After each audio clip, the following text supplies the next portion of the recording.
Hi, my name is Callie Clay, or Macallie Clay, and I am talking about the movie Amelie.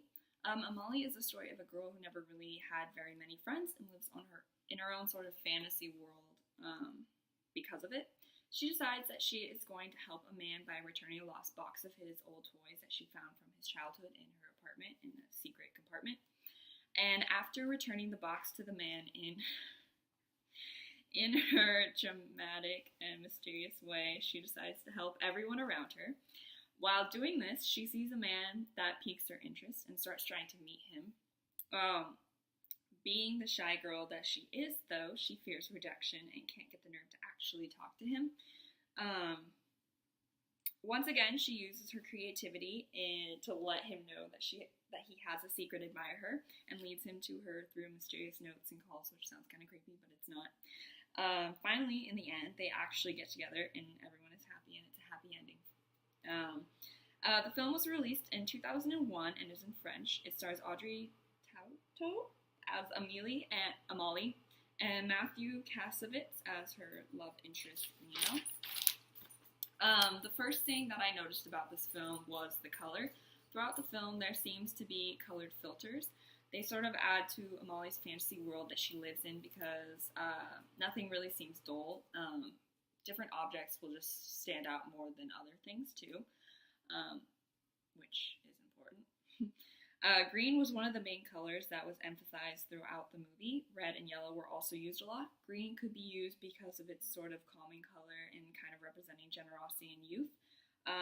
It was used a lot in the scene showing Amelie's childhood and her growing up.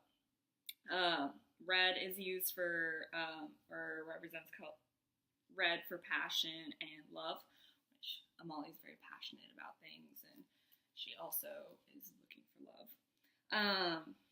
Yellow is also another one of the colors that is used throughout, and that represents imagination, happiness, and optimism, and imagination is definitely something Amelie has a lot of.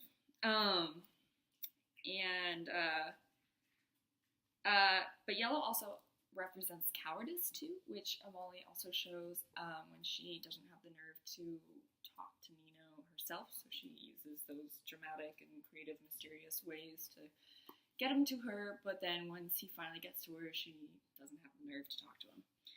One of the main things that is different in the way that is that the way that they use different camera angles. The director, Jean-Pierre Jeunet, uses his own distinct style throughout the whole movie.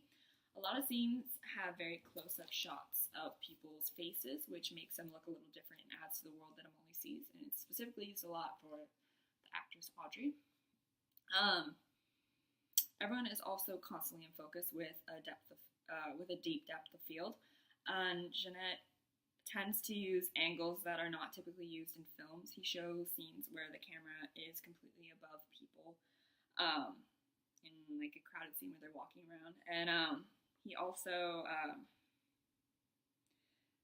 makes it seem like you are seeing things from the eyes of the character at times too, so from their perspective. And another thing that adds to Amelie's dream world is the use of special effects, and at points throughout the movie, an illusion will happen, like when Amelie melts into a puddle. It is a way to convey how Amelie is feeling in her cartoonish sort of way. Altogether, I really like the movie, and might actually be one of my new favorite movies, and I've already recommended it to a lot of friends, and I really want to check out a lot of the other things that the director has